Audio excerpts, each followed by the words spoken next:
ਨਾਮ ਅਭਿਆਸ ਕਮਾਈ ਸਮਾਗਮਾਂ ਦਾ ਆਰੰਭ। ਆਪ ਜੀ ਇਸ ਸਮੇਂ ਤੱਕ ਨਾਮ ਦੀਆਂ ਬੇਅੰਤ ਅਵਸਥਾਵਾਂ ਨੂੰ ਮਾਣ ਚੁੱਕੇ ਸਨ। ਹੁਣ ਮਨ ਵਿੱਚ ਚਾਅ ਸੀ ਕਿ ਜੋ ਆਨੰਦ, ਸੁੱਖ ਅਤੇ ਰਸ ਨਾਮ ਦੀ ਪ੍ਰਾਪਤੀ ਨਾਲ ਸਤਿਗੁਰੂ ਜੀ ਨੇ ਸਾਨੂੰ ਬਖਸ਼ਿਆ ਹੈ, ਸਾਰੀ ਲੋਕਾਈ ਇਸ ਨਾਮ ਨੂੰ ਪ੍ਰਾਪਤ ਕਰੇ। ਇਸ ਦੀ ਕਮਾਈ ਕਰਕੇ ਜੀਵ ਦਾ ਇਸ ਸੰਸਾਰ ਵਿੱਚ ਆਉਣ ਦਾ ਜੋ ਪ੍ਰਯੋਜਨ ਹੈ, ਉਸ ਨੂੰ ਪ੍ਰਾਪਤ ਕਰੇ। ਨਾਮ ਜਪ ਦੁਆਰਾ ਜੋ ਸੁੱਖ, ਜੋ ਆਨੰਦ, ਜੋ ਇਲਾਹੀ ਰਸ ਪ੍ਰਾਪਤ ਹੁੰਦਾ ਹੈ, ਉਸ ਨੂੰ ਮਾਣ ਕੇ ਸਦੀਵੀ ਸ਼ਾਂਤੀ ਪ੍ਰਾਪਤ ਕਰ ਲਵੇ। ਕਿਉਂਕਿ ਸਾਰੇ ਹੀ ਕਰਮਾਂ ਧਰਮਾਂ ਵਿੱਚੋਂ ਪ੍ਰਭੂ ਜੀ ਦਾ ਸਿਮਰਨ ਬਹੁਤ ਉੱਚਾ ਹੈ। ਪ੍ਰਭ ਕਾ ਸਿਮਰਨ ਸਭ ਤੇ ਉੱਚਾ, ਪ੍ਰਭ ਕੈ ਸਿਮਰਨ ਉਦਰੇ ਮੂਚਾ। ਤਥਾ ਸਰਬ ਧਰਮ ਮੈਂ ਸ੍ਰੇਸ਼ਟ ਧਰਮ, ਹਰ ਕੋ ਨਾਮ ਜਪ ਨਿਰਮਲ ਕਰਮ। ਜੋ ਇੰਨੇ ਉੱਚੇ ਸੁੱਚੇ ਨਾਮ ਤੋਂ ਵਾਂਝੇ ਰਹਿ ਜਾਂਦੇ ਹਨ, ਗੁਰਦੇਵ ਗੁਰਬਾਣੀ ਵਿੱਚ ਉਹਨਾਂ ਨੂੰ ਬਹੁਤ ਨੀਵਾਂ ਗਿਣਦੇ ਹਨ। ਤ੍ਰਿਗ ਜੀਵਨ ਸੰਸਾਰ ਸੱਚੇ ਨਾਮ ਬਿਨ। ਸੈਂਕੜੇ ਵਾਰ ਉਹਨਾਂ ਦੇ ਜੀਵਨ ਨੂੰ ਲਾਹਣਤ ਹੈ ਜੋ ਨਾਮ ਤੋਂ ਹੀਣੇ ਹਨ। ਗੁਰਦੇਵ ਚੌਥੇ ਪਾਤਸ਼ਾਹ ਜੀ ਤਾਂ ਐਸੇ ਮਨੁੱਖਾਂ ਨੂੰ ਜੋ ਨਾਮ ਨਹੀਂ ਜਪਦੇ, ਉਹਨਾਂ ਪ੍ਰਤੀ ਜੈਤਸਰੀ ਰਾਗ ਵਿੱਚ ਹੁਕਮ ਕਰਦੇ ਹਨ ਕਿ ਜਿਨ੍ਹਾਂ ਦੇ ਹਿਰਦੇ ਵਿੱਚ ਹਰੀ ਪਰਮੇਸ਼ਰ ਦਾ ਨਾਮ ਨਹੀਂ ਵਸਿਆ, ਉਹਨਾਂ ਦੀ ਮਾਂ ਨੂੰ ਹਰੀ ਬਾਂਝ ਕਰ ਦਿੰਦਾ ਤਾਂ ਚੰਗਾ ਸੀ। ਕਿਉਂਕਿ ਨਾਮ ਤੋਂ ਬਿਨਾਂ ਜਿਨ੍ਹਾਂ ਦੀ ਦੇਹ ਸੁੰਝੀ ਹੈ, ਉਹ ਸਰੀਰ ਰੂਪੀ ਕਰੂੰਜੀਏ ਭਾਵ ਮੀਚਕਣੇ ਦੇ ਬਣ ਵਿੱਚ ਖਪ ਖਪ ਕੇ ਮਰੀ ਜਾ ਰਹੇ ਹਨ। ਸਤਿਗੁਰੂ ਜੀ ਦਾ ਜੈਤਸਰੀ ਰਾਗ ਵਿੱਚ ਫਰਮਾਨ ਹੈ, ਜੋ ਪੰਨਾ 697 ਤੇ ਅੰਕਿਤ ਹੈ, ਜਿਨ ਹਰ ਹਿਰਦੈ ਨਾਮ ਨਾ ਬਸਿਓ, ਤਿਨ ਮਾਤ ਕੀਜੈ ਹਰ ਬਾਂਝਾ। ਤਿਨ ਸੁੰਝੀ ਦੇ ਫਿਰੈ ਬਿਨ ਨਾਵੈ, ਓਏ ਖਪ ਖਪ ਮੂਏ ਕਰਾਂਝਾ। ਪੰਜਵੇਂ ਪਾਤਸ਼ਾਹ ਜੀ ਪਰਮੇਸ਼ਰ ਅੱਗੇ ਬੇਨਤੀ ਕਰਕੇ ਨਾਮ ਦੀ ਦਾਤ ਹੀ ਮੰਗਦੇ ਹਨ। ਕਿਉਂਕਿ ਨਾਮ ਨੂੰ ਭੁਲਾ ਕੇ ਸੰਸਾਰ ਦੇ ਸੁੱਖਾਂ ਨੂੰ ਮੰਨਣਾ, ਚੰਗੇ ਭੋਜਨਾਂ 'ਚੋਂ ਰਸ ਲੈਣੇ, ਚੰਗੇ ਪਹਿਰਾਵੇ ਪਹਿਨਣੇ, ਸਰੀਰ ਨੂੰ ਸ਼ਿੰਗਾਰਨਾ ਅਤੇ ਹੋਰ ਅਨੇਕਾਂ ਪ੍ਰਕਾਰ ਦੇ ਅਡੰਬਰ ਕਰਨੇ ਸਭ ਝੂਠੇ, ਦੁਖਦਾਈ ਅਤੇ ਫਿੱਕੇ ਹਨ। ਇਹਨਾਂ ਵਿੱਚੋਂ ਸੁੱਖ ਦਾ ਕੀ ਪ੍ਰਾਪਤ ਹੋਣਾ ਹੈ? ਸਗੋਂ ਧਰਮਰਾਜੇ ਦੇ ਦੂਤ ਉਹਨਾਂ ਲੋਕਾਂ ਨੂੰ ਚੋਰਾਂ ਵਾਂਗ ਬੰਨ੍ਹ ਕੇ ਲੈ ਜਾਂਦੇ ਹਨ। ਨਾਮ ਦੀ ਪ੍ਰਾਪਤੀ ਪ੍ਰਭੂ ਦੀ ਅਪਾਰ ਕਿਰਪਾ ਨਾਲ ਹੀ ਹੁੰਦੀ ਹੈ। ਗੌੜੀ ਰਾਗ ਵਿੱਚ ਧੰਨ ਗੁਰੂ ਅਰਜਨ ਦੇਵ ਸਾਹਿਬ ਪਾਤਸ਼ਾਹ ਜੀ ਫਰਮਾਨ ਕਰਦੇ ਹਨ, ਮਿਲ ਮੇਰੇ ਗੋਬਿੰਦ ਆਪਣਾ ਨਾਮ ਦੇਹੁ, ਨਾਮ ਬਿਨਾ ਤ੍ਰਿਗ ਤ੍ਰਿਗ ਅਸਨੇਹੁ ਰਹਾਉ। ਨਾਮ ਬਿਨਾ ਜੋ ਪਹਿਰੈ ਖਾਏ, ਜਿਉਂ ਕੂਕਰ ਜੂਠਨ ਮੈਂ ਪਾਏ। ਨਾਮ ਬਿਨਾ ਜੇਤਾ ਬਿਵਹਾਰ, ਜਿਉਂ ਮਿਰਤਕ ਮਿਥਿਆ ਸ਼ਿੰਗਾਰ। ਨਾਮ ਵਿਸਾਰ ਕਰੇ ਰਸ ਭੋਗ, ਸੁਖ ਸੁਪਨੈ ਨਹੀਂ ਤਨ ਮਹਿ ਰੋਗ। ਨਾਮ ਤਿਆਗ ਕਰੇ ਅਨ ਕਾਜ, ਬਿਨ ਸਜਾਏ ਝੂਠੇ ਸਭ ਪਾਜ। ਨਾਮ ਸੰਗ ਮਨ ਪ੍ਰੀਤ ਨ ਲਾਵੈ, ਕੋਟ ਕਰਮ ਕਰਤੋ ਨਰਕ ਜਾਵੈ। ਹਰ ਕਾ ਨਾਮ ਜਿਨ ਮਨ ਨਾ ਅਰਾਧਾ, ਚੋਰ ਕੀ ਨਿਆਈ ਜੰਪੁਰ ਬਾਧਾ। ਲਾਖ ਅਡੰਬਰ ਬਹੁਤ ਬਿਸਥਾਰਾ, ਨਾਮ ਬਿਨਾ ਝੂਠੇ ਪਾਸਾਰਾ। ਹਰ ਕਾ ਨਾਮ ਸੋਈ ਜਨ ਲੇ, ਕਰ ਕਿਰਪਾ ਨਾਨਕ ਜਿਸ ਦੇ। ਗੁਰਦੇਵ ਹੁਕਮ ਕਰਦੇ ਹਨ ਕਿ ਜੋ ਨਾਮ ਨੂੰ ਭੁਲਾ ਦਿੰਦੇ ਹਨ, ਐਸੇ ਮਨੁੱਖਾਂ ਨੂੰ ਮਰ ਜਾਣਾ ਚਾਹੀਦਾ ਹੈ। ਕਿਉਂਕਿ ਨਾਮ ਤੋਂ ਹੀਣਾ ਜੀਵਨ ਕਿਸੇ ਵੀ ਕੰਮ ਨਹੀਂ। ਉਹਨਾਂ ਦਾ ਖਾਣਾ ਪੀਣਾ, ਖੁਸ਼ੀਆਂ ਕਰਨੀਆਂ ਅਤੇ ਸੰਸਾਰ ਵਿੱਚ ਅਨੇਕਾਂ ਪ੍ਰਕਾਰ ਦੇ ਅਡੰਬਰ ਕਰਨੇ ਇਸ ਤਰ੍ਹਾਂ ਹਨ, ਜਿਵੇਂ ਮਰੇ ਹੋਏ ਵਿਅਕਤੀ ਦੀ ਲਾਸ਼ ਨੂੰ ਅਨੇਕਾਂ ਸ਼ਿੰਗਾਰ ਕਰ ਦਈਏ ਤਾਂ ਉਸ ਲਾਸ਼ ਦੇ ਕਿਸ ਕੰਮ। ਮਰ ਨਾ ਜਾਹੀ ਜਿਨਾ ਬਿਸਰਤ ਰਾਮ, ਨਾਮ ਬਿਹੂਨ ਜੀਵਨ ਕੌਣ ਕਾਮ ਰਹਾਉ।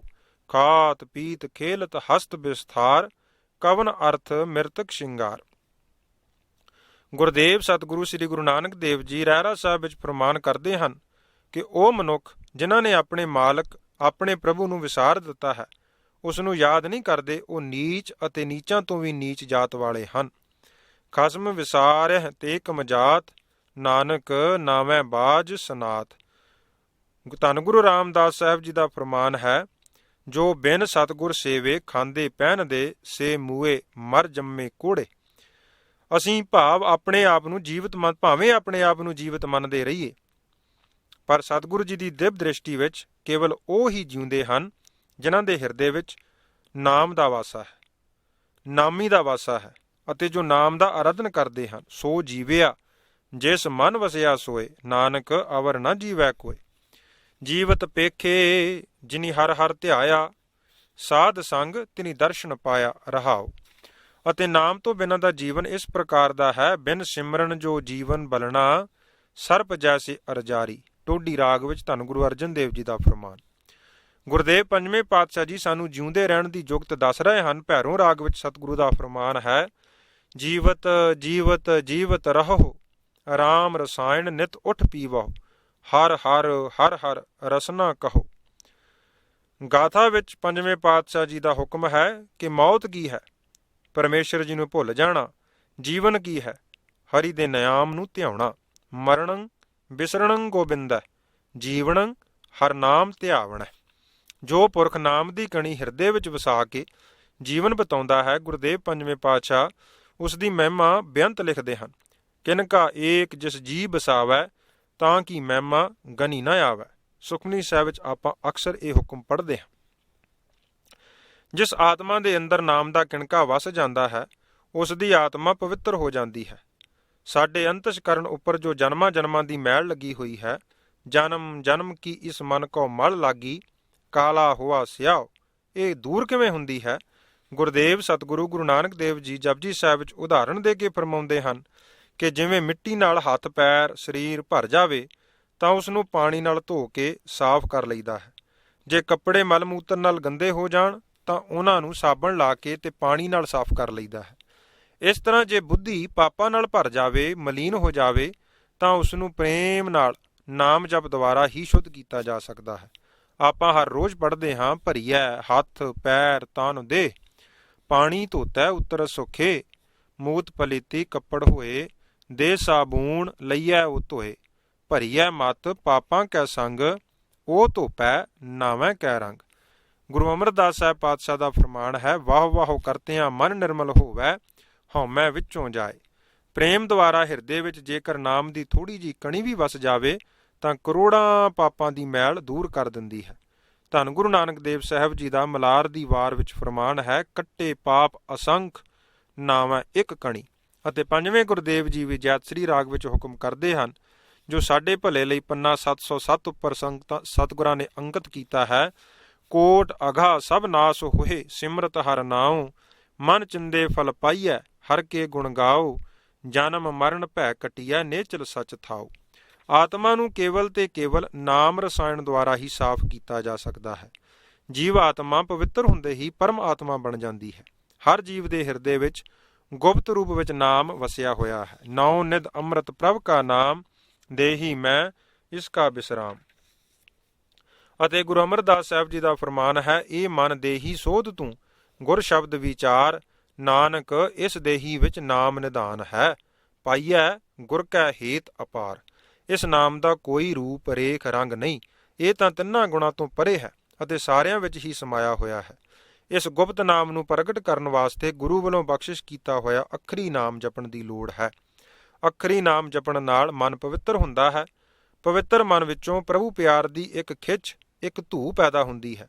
ਇਸ ਧੂ ਨਾਲ ਜੋ ਧੁਨੀ ਪੈਦਾ ਹੁੰਦੀ ਹੈ, ਪਿਆਰ ਖਿੱਚ ਪੈਦਾ ਹੁੰਦੀ ਹੈ, ਉਸ ਰਾਹੀਂ ਉਹ ਪਿਆਰਾ ਜੋ ਗੁਪਤ ਰੂਪ ਵਿੱਚ ਅੰਦਰ ਬੈਠਾ ਹੈ, ਜਿਸ ਪ੍ਰਥਾਏ ਗੁਰਦੇਵ ਪੰਚਮ ਸਤਿਗੁਰੂ ਜੀ ਨੇ ਇਸ਼ਾਰਾ ਦਿੱਤਾ ਹੈ, ਮਨ ਮੰਦਰ ਤਨ ਸਾਜੀ ਬਾਰ, ਇਸ ਹੀ ਮੱਧੇ ਬਸਤ ਅਪਾਰ, ਇਸ ਹੀ ਭੀਤਰ ਸੁਨੀਅਤ ਸ਼ਾਹ, ਕਵਨ ਵਾਪਾਰੀ ਜਾਂ ਕਾ ਊਹਾਂ ਵਿਸਾਹ। ਪ੍ਰਗਟ ਕਰਨ ਲਈ ਦਸਵੇਂ ਗੁਰਦੇਵ ਜੀ ਨੇ ਇਉਂ ਹੁਕਮ ਕੀਤਾ ਹੈ, ਸਾਚ ਕਹੋ ਸੁਣ ਲਿਹੋ ਸਭੈ, ਜਿਨ ਪ੍ਰੇਮ ਕੀਓ ਤਿਨ ਹੀ ਪ੍ਰਭ ਪਾਇਓ।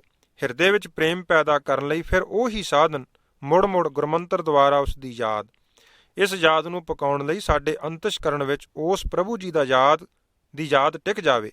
ਸੋ ਬਾਬਾ ਜੀ ਨੇ ਉਦਮ ਆਰੰਭ ਕੀਤਾ ਕਿ ਘੱਟੋ ਘੱਟ ਸਾਲ ਵਿੱਚ ਇੱਕ ਵਾਰ ਉਹ ਜਗਿਆਸੂ ਜੋ ਆਪਣੇ ਆਪ ਨੂੰ ਚੀਨਣਾ ਚਾਹੁੰਦੇ ਹਨ ਤੇ ਇਸ ਕਾਰਜ ਵਿੱਚ ਸਫਲ ਹੋਣ ਲਈ ਯਤਨਸ਼ੀਲ ਵੀ ਹਨ, ਉਹਨਾਂ ਨੂੰ ਉਚੇਚਾ ਸੱਦਾ ਪੱਤਰ ਭੇਜ ਕੇ ਇਕੱਤਰ ਕੀਤਾ ਜਾਵੇ ਅਤੇ ਸੰਗਤ ਰੂਪ ਵਿੱਚ ਬੈਠ ਕੇ ਗੁਰੂ ਦੇ ਬਖਸ਼ੇ ਹੋਏ ਗੁਰਮੰਤਰ ਦੁਆਰਾ ਰਾਮ ਰਾਮ ਬੋਲ ਬੋਲ ਖੋਜ ਤੇ ਵਡਭਾਗੀ ਅਨੁਸਾਰ ਵੱਧ ਤੋਂ ਵੱਧ ਲਾਹਾ ਪ੍ਰਾਪਤ ਕੀਤਾ ਜਾ ਸਕੇ। ਅੰਮ੍ਰਿਤ ਵੇਲੇ 2 ਵਜੇ ਤੋਂ ਰਾਤ 9:30 ਵਜੇ ਤੱਕ ਨਾਮ ਸਿਮਰਨ ਪ੍ਰੋਗਰਾਮ ਉਲੀਕੇ ਗਏ। ਜਿਸ ਪ੍ਰੋਗਰਾਮ ਦੀ ਰੂਪਰੇਖਾ ਇਸ ਪ੍ਰਕਾਰ ਹੋਇਆ ਕਰਦੀ ਸੀ, ਜੋ ਹੁਣ ਵੀ ਨਿਰੰਤਰ ਗੁਰਦੁਆਰਾ ਰਾਮਪੁਰ ਖੇੜਾ ਵਿਖੇ ਜਾਰੀ ਹੈ। ਪਹਿਲੋਂ ਪਹਿਲ ਬਾਬਾ ਜੀ ਦੇ ਸਮੇਂ ਇੱਕ ਸਮਾਗਮ ਜੁਲਾਈ ਵਿੱਚ ਨਾਮ ਅਭਿਆਸ ਕਮਾਈ ਸਮਾਗਮ ਦੇ ਰੂਪ ਵਿੱਚ ਰਚਿਆ ਜਾਂਦਾ ਰਿਹਾ।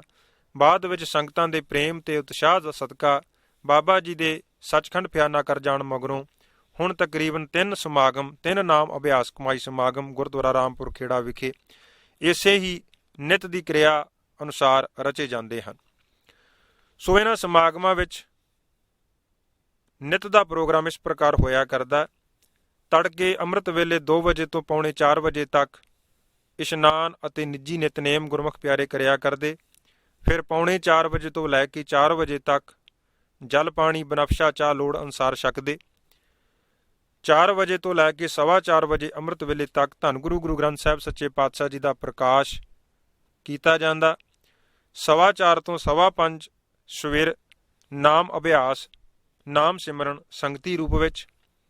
5:15 ਤੋਂ 7:15 ਵਜੇ ਤੱਕ ਆਸਾ ਜੀ ਦੀ ਵਾਰ ਦੇ ਕੀਰਤਨ ਹੁੰਦੇ। 7:15 ਤੋਂ ਲੈ ਕੇ 8:15 ਵਜੇ ਸਵੇਰ ਤੱਕ ਜੋ ਅੰਮ੍ਰਿਤ ਵੇਲੇ ਧੰਨ ਗੁਰੂ ਗ੍ਰੰਥ ਸਾਹਿਬ ਸੱਚੇ ਪਾਤਸ਼ਾਹ ਨੇ ਪਾਵਨ ਮੁਖਵਾਕ ਬਖਸ਼ਿਆ ਹੁੰਦਾ ਉਸ ਦੀ ਵਿਚਾਰ ਉਪਰੰਤ ਅਰਦਾਸ ਹੁੰਦੀ। 8:15 ਤੋਂ 10 ਵਜੇ ਤੱਕ ਅਲਪ ਆਹਾਰ ਲੰਗਰ ਪਾਣੀ ਛਕ ਕੇ ਸੰਗਤਾਂ ਵਿਸਰਾਮ ਕਰਦੀਆਂ। 10 ਵਜੇ ਤੋਂ ਲੈ ਕੇ 11:15 ਵਜੇ ਤੱਕ ਸ੍ਰੀ ਸੁਖਮਨੀ ਸਾਹਿਬ ਜੀ ਦੇ ਪਾਠ ਜੋਟੀਆਂ ਵਿੱਚ ਕੀਤੇ ਜਾਂਦੇ ਹਨ। 11:15 ਤੋਂ ਲੈ ਕੇ 12:15 ਵਜੇ ਤੱਕ ਦੁਪਹਿਰੇ ਭਾਈ ਗੁਰਦਾਸ ਜੀ ਦੀਆਂ ਵਾਰਾਂ ਦੀ ਕਥਾ ਕੀਤੀ ਜਾਂਦੀ।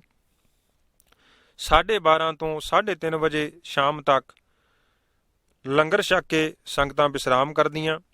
3:30 ਤੋਂ 4 ਵਜੇ ਤੱਕ ਜਲ ਪਾਣੀ ਬਨਫਸ਼ਾ ਚਾਹ ਇਤਾਦਕ ਛਕਿਆ ਜਾਂਦਾ। 4 ਵਜੇ ਤੋਂ 5 ਵਜੇ ਸ਼ਾਮ ਤੱਕ ਸੰਗਤੀ ਰੂਪ ਵਿੱਚ ਨਾਮ ਸਿਮਰਨ ਕੀਤਾ ਜਾਂਦਾ ਹੈ। 5 ਵਜੇ ਤੋਂ 7 ਵਜੇ ਤੱਕ ਕੀਰਤਨ।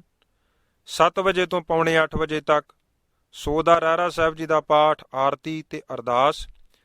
ਪੌਣੇ 8 ਤੋਂ 8 ਵਜੇ ਤੱਕ ਧੰਨ ਗੁਰੂ ਗ੍ਰੰਥ ਸਾਹਿਬ ਸੱਚੇ ਪਾਤਸ਼ਾਹ ਜੀ ਦੇ ਪਾਵਨ ਸੁੱਖ ਆਸਣ ਦੀ ਸੇਵਾ ਹੁੰਦੀ ਹੈ।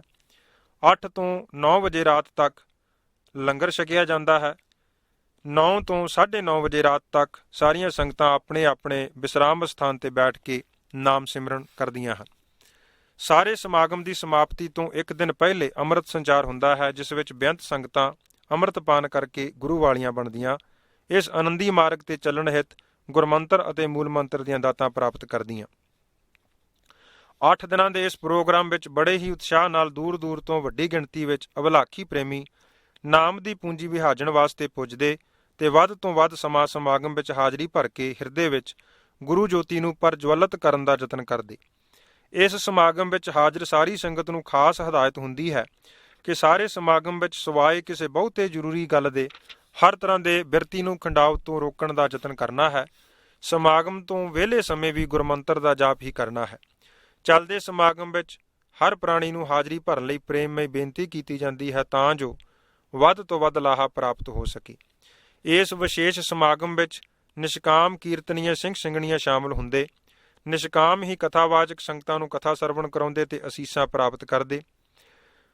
ਹਰ ਜਥੇਬੰਦੀ ਨਾਲ ਸੰਬੰਧ ਰੱਖਣ ਵਾਲੇ ਪਰਮੇਸ਼ਰ ਜੀ ਦੇ ਪਿਆਰੇ ਵੱਧ ਤੋਂ ਵੱਧ ਸਮਾਂ ਹਾਜ਼ਰੀ ਭਰ ਕੇ ਲਾਹਾ ਪ੍ਰਾਪਤ ਕਰਦੇ। ਬਾਬਾ ਜੀ ਦੇ ਸਮੇਂ ਇਸ ਸਮਾਗਮ ਦੇ ਸ਼ੁਰੂ ਵਿੱਚ ਡਾਕਟਰ ਕਰਤਾਰ ਸਿੰਘ ਜੀ ਬਾੜੀ ਵਾਲੇ ਤੇ ਉਹਨਾਂ ਦੇ ਸਹਿਯੋਗੀ ਕੀਰਤਨ ਅਤੇ ਕਥਾ ਦੀ ਸੇਵਾ ਨਿਭਾਉਂਦੇ। ਇਹਨਾਂ ਤੋਂ ਅਗਲੇਰੇ ਸਾਲਾਂ ਵਿੱਚ ਭਾਈ ਵਧਾਵਾ ਸਿੰਘ ਜੀ ਗੁਰਸ਼ਬਦ ਦੀ ਕਥਾ ਦੁਆਰਾ ਗੁਰਉਪਦੇਸ਼ ਸੰਗਤਾਂ ਨੂੰ ਦ੍ਰਿੜ ਕਰਵਾਉਂਦੇ ਰਹੇ ਹਨ। 1974 ਈਸਵੀ ਵਿੱਚ ਦਮਦਮੀ ਟਕਸਾਲ ਦੇ ਮੁਖੀ ਸੰਤ ਬਾਬਾ ਕਰਤਾਰ ਸਿੰਘ ਜੀ ਖਾਲਸਾ ਨੇ ਇਸ ਸੇਵਾ ਨੂੰ ਆਪਣੇ ਜ਼ਿੰਮੇ ਲੈ ਲਿਆ। ਬਾਅਦ ਵਿੱਚ ਸੰਤ ਬਾਬਾ ਜਰਨੈਲ ਸਿੰਘ ਜੀ ਖਾਲਸਾ ਭਿੰਡਰਾਂ ਵਾਲਿਆਂ ਨੇ ਸੰਤ ਕਰਤਾਰ ਸਿੰਘ ਜੀ ਵੱਲੋਂ ਜੋ ਗੁਰਮਤਿ ਪ੍ਰਚਾਰ ਦੀ ਸੇਵਾ ਉਹਨਾਂ ਜ਼ਿੰਮੇ ਸੌਂਪੀ ਸੀ ਉਸ ਡਿਊਟੀ ਵਿੱਚ ਫਰਕ ਨਾ ਪੈਣ ਦਿੱਤਾ ਅਤੇ ਹਫ਼ਤਾ ਭਰ ਹਾਜ਼ਰੀ ਭਰ ਕੇ ਗੁਰੂ ਕੇ ਸਿੱਖਾਂ ਨੂੰ ਕਥਾ ਰਾਹੀਂ ਗੁਰਮਤਿ ਗਾਡੀ ਰਾਤ ਨੂੰ ਜਾਣੂ ਕਰਵਾਉਂਦੇ ਰਹੇ। ਕੀਰਤਨ ਦੀ ਸੇਵਾ ਵਿੱਚ ਵਿਸ਼ੇਸ਼ ਤੌਰ ਤੇ ਆਰੰਭ ਵਿੱਚ ਭਾਈ ਸਾਹਿਬ ਭਾਈ ਜੋਗਿੰਦਰ ਸਿੰਘ ਜੀ ਤਲਵਾੜਾ ਨੇ ਬੜਾ ਹਿੱਸਾ ਪਾਇਆ।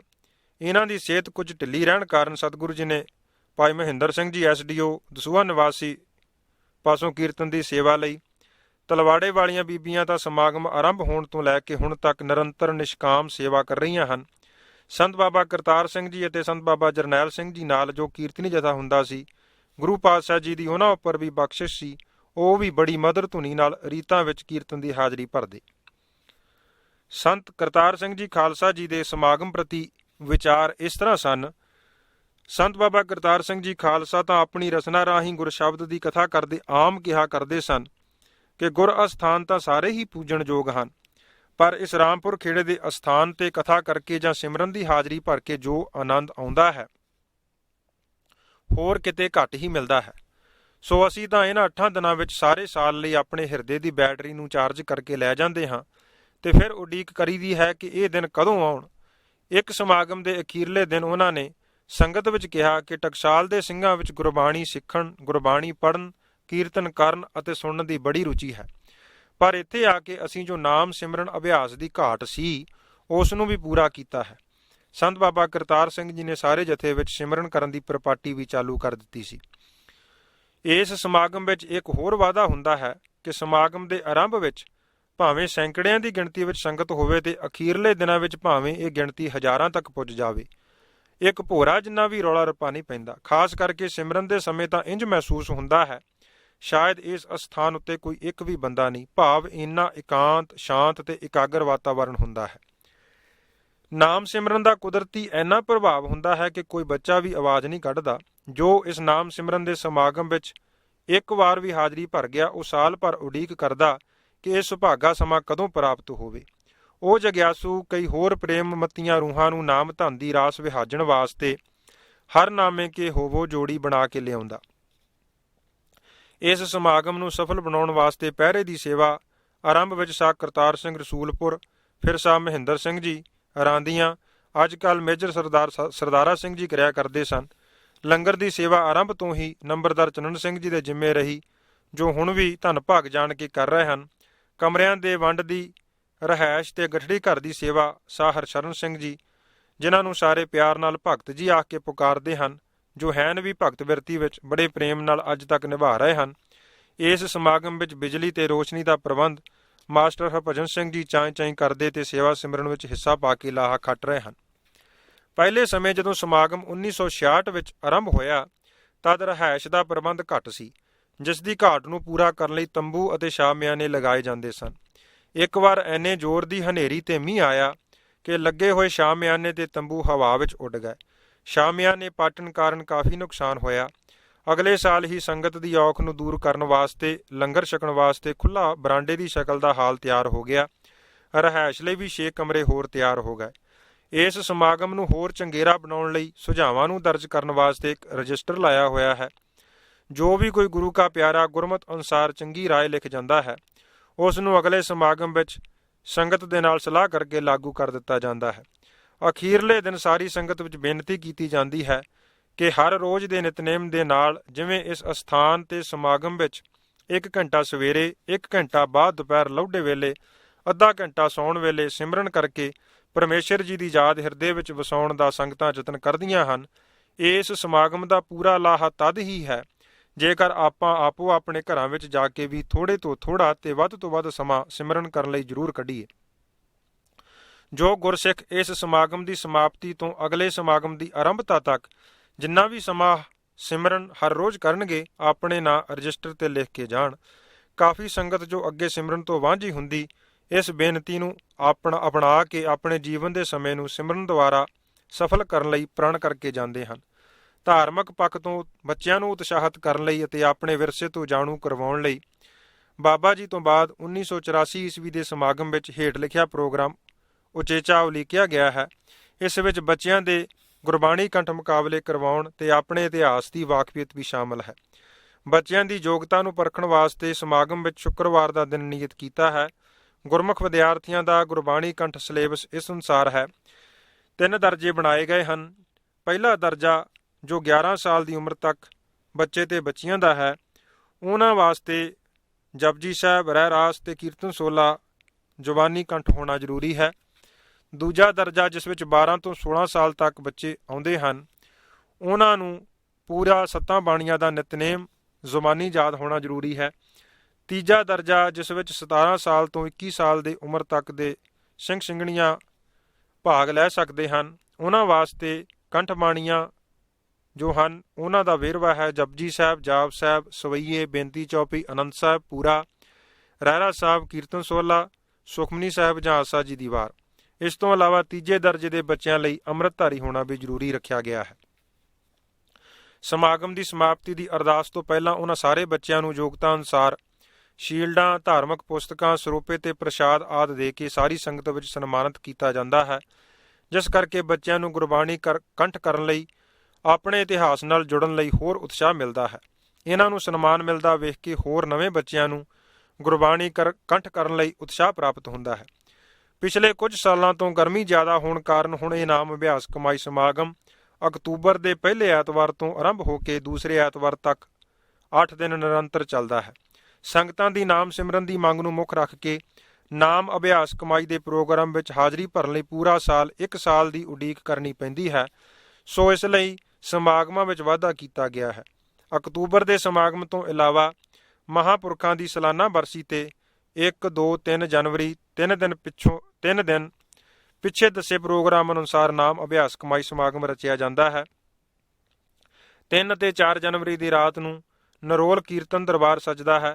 4 ਜਨਵਰੀ ਨੂੰ ਰਹਿਣ ਸਵਾਈ ਦੇ ਭੋਗ ਉਪਰੰਤ ਵੀ ਸ੍ਰੀ ਅਖੰਡ ਪਾਠ ਸਾਹਿਬ ਜੀ ਦੇ ਭੋਗ ਸਾਰਾ ਦਿਨ ਕੀਰਤਨ ਕਥਾ ਤੇ ਗੁਰਮਤਿ ਵਿਚਾਰਾਂ ਦਾ ਪ੍ਰਵਾਹ ਚੱਲਦਾ ਹੈ ਤੇ ਮਹਾਂਪੁਰਸ਼ਾਂ ਦੀ ਯਾਦ ਨੂੰ ਹਿਰਦੇ ਵਿੱਚ ਤਰੋਤਾਜ਼ਾ ਕਰਨ ਲਈ ਅਤੇ ਉਹਨਾਂ ਦੇ ਜੀਵਨ ਤੋਂ ਪ੍ਰੇਰਨਾ ਲੈਣ ਲਈ ਸੰਗਤਾਂ ਇਕੱਤਰ ਹੋ ਕਰਕੇ ਜਿੱਥੇ ਆਪਣਾ ਲੋਕ ਸੁਖੀ ਪਰਲੋਕ ਸੁਹੇਲਾ ਕਰਦੀਆਂ ਹਨ ਤੇ ਨਾਮ ਸਿਮਰਨ ਨਾਲ ਜੁੜਦੀਆਂ ਹਨ।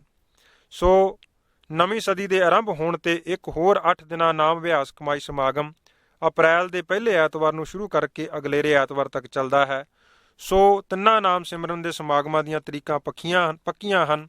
ਸੋ ਸੰਗਤਾਂ ਦੇ ਜਿਹਨ ਗੋਚਰੇ ਕਰਨ ਲਈ ਦੁਬਾਰਾ ਦੱਸ ਦਿੱਤਾ ਜਾਂਦਾ ਹੈ ਕਿ ਅਪ੍ਰੈਲ ਦੇ ਪਹਿਲੇ ਐਤਵਾਰ ਤੋਂ ਦੂਸਰੇ ਐਤਵਾਰ ਤੱਕ 8 ਦਿਨਾਂ ਨਾਮ ਅਭਿਆਸ ਕਮਾਈ ਸਮਾਗਮ, ਅਕਤੂਬਰ ਦੇ ਪਹਿਲੇ ਐਤਵਾਰ ਤੋਂ ਦੂਸਰੇ ਐਤਵਾਰ ਤੱਕ ਨਾਮ ਅਭਿਆਸ ਕਮਾਈ ਸਮਾਗਮ 8 ਦਿਨਾਂ ਦਾ ਰਚਿਆ ਜਾਂਦਾ ਹੈ ਅਤੇ ਜਨਵਰੀ ਦੀ ਪਹਿਲੀ 2, 3 ਤੇ 4 ਤਰੀਕ ਨੂੰ ਇਹ ਨਾਮ ਅਭਿਆਸ ਕਮਾਈ ਸਮਾਗਮ ਜੋ ਹਨ ਇਹਨਾਂ ਵਿੱਚ ਹਜ਼ਾਰਾਂ ਦੀ ਗਿਣਤੀ ਵਿੱਚ ਸੰਗਤਾਂ ਪੁੱਜ ਕੇ